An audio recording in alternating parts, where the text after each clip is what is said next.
Hey friends, Ray Pankern here, certified financial planner in Baton Rouge, Louisiana. I've titled today's video, Don't Make the Same Mistake That Prince Made.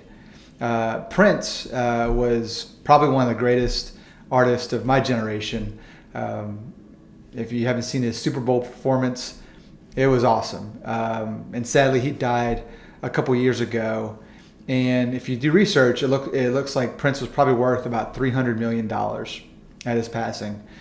One of the things that Prince did not do was set up an estate plan. He had no will, no trust, none of that. And so when he died, his assets had to pay essentially the highest estate tax rate out there, which is 40%. Now, I read an article that just today that Prince was charitably inclined, and as a financial planner, I assume that Prince had somebody on his team that would guide him on making sure his assets could pass to the people he cares about in the most tax efficient way. Because Prince didn't have an estate plan, he ended up paying roughly $118 million in estate taxes.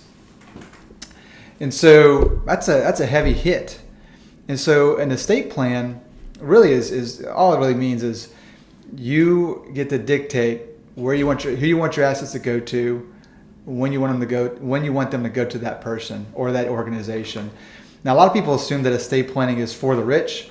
Everybody needs some form of estate planning. Everybody has some assets, and you ideally want them to go to somebody, whether it's a wife or a husband or a child, grandchild, whatever it may be. And so an estate plan is key for you to set up. Now, one of the things I've learned in my career is that estate planning is probably the most neglected thing people don't do. They don't take care of their estate plan. So I'm going to give you the 4 estate planning documents everyone needs. All right? So let me go ahead and erase this. So the first estate plan document you need is a will.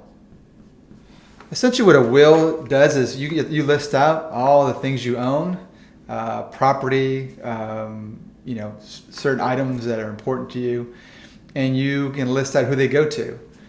And now that can be, whether you want to go to a charitable organization, a spouse, a child, a grandchild.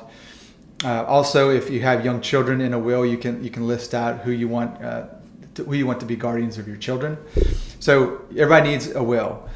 Basically, what a will does again, it makes sure that the assets you have go to the people you want them to go to. The second item would be what's called a power of attorney. Now, a power of attorney,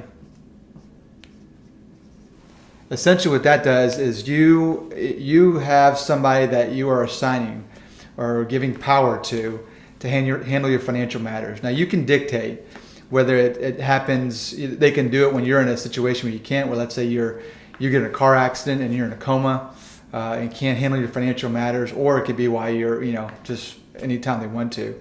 But a power of attorney allows somebody to make financial decisions for you on your behalf. This is important, especially if you have assets just in your name. I see a lot of husbands and wives with assets titled just in their name.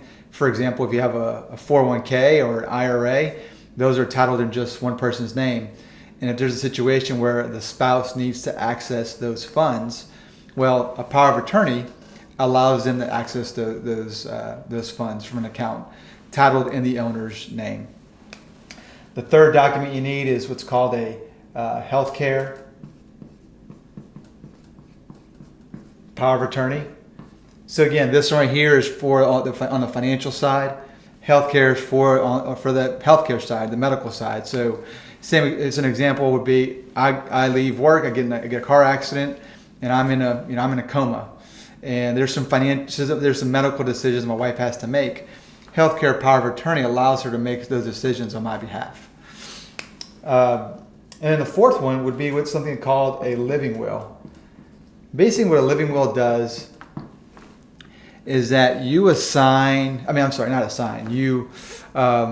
you basically dictate, do you want them to pull the plug or not? It's just a directive saying, if I'm in a situation where There's no way to bring me back to life. I'm just on life support.